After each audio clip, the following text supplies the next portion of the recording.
માંડવી મણિ ભવન ખાતે રાષ્ટ્રીય દલિત અધિકાર મંચ કચ્છ જિલ્લા દ્વારા સંગઠન નિર્માણ મીટિંગનું આયોજન કરવામાં આવ્યું હતું। આ મીટિંગમાં બહોળી સંખ્યામાં માંડવી તથા તાલુકાના લોકો ઉપસ્થિત રહ્યા હતા।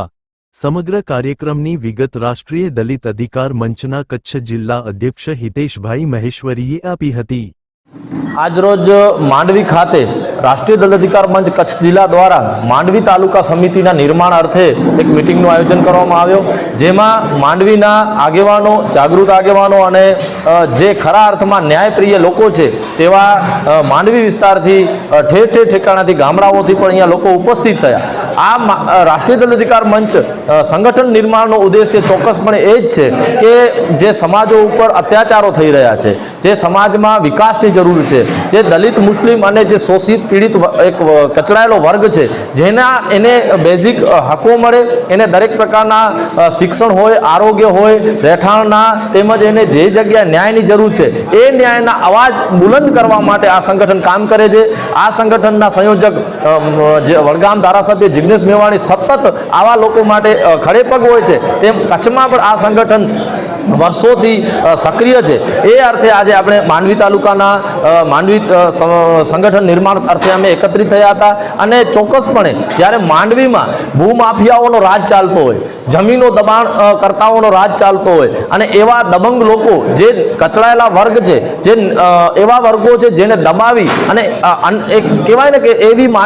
માનસિકતા સાથે પીડાઈ રહ્યા છે કે અમુક વર્ગના લોકોને ટાર્ગેટ કરવું, એવા લોકોને ખુલ્લા પાડી અહીંની કોઈ પણ કચેરીઓ હોય, એ નગરપાલિકા હોય, તે મામલતદારની કચેરી હોય કે કોઈ પણ કચેરીઓમાં જે ખોટી રીતે ભ્રષ્ટાચારો થઈ રહ્યા છે અને આ પ્રજાના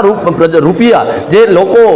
પોતાને જેમ માલિકી સમજી અને બાપની પેટી સમજી અને વાપરી રહ્યા છે તેવા લોકો વિરુદ્ધ પણ અમે ચોક્કસપણે અવાજ ઉઠાવશું। સાથે જે ભ્રષ્ટાચારીઓ છે એમના વિરુદ્ધ અવાજ ઉઠાવવામાં આવશે, જે જમીનોના દબાણ છે એના વિરુદ્ધ અવાજ ઉઠાવવામાં આવશે। સાથે જે દલિતો, મુસ્લિમો કે શોષિત વર્ગના લોકો છે જેમની જમીનો ઉપર દબાણો છે, જેઓ જમીનો માટે દોડી રહ્યા છે, તે સાથેના દરેક એવા મુદ્દા જે એમના પાયાના મુદ્દા હોય, પાયાની સુવિધાઓ, એ દરેક મુદ્દાઓ માટે રાષ્ટ્રીય દલિત અધિકાર મંચ તત્પર હતું, તત્પર રહેશે। આજની મીટિંગમાં કાર્યકારી સમિતિની વરણી કરવામાં આવી છે, જેનામાં રફીકભાઈ હોય, નાનજીભાઈ હોય, રાહુલભાઈ હોય, દિનેશભાઈ હોય, તેવા સક્રિય મજબૂત સાથીઓને એકત્રિત કરી અને એક કાર્યકારી સમિતિ બનાવવામાં આવી છે। આગામી સમયમાં આ જ સમિતિમાંથી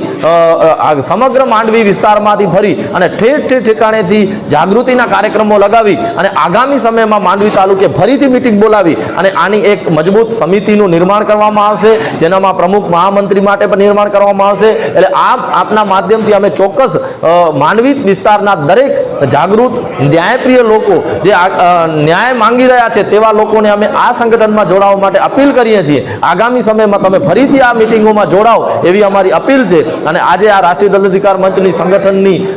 મિટિંગમાં કાર્યકારી સમિતિની વરણી થઈ હતી, જે આજે અમે અહીંયા એકત્રિત થયા હતા।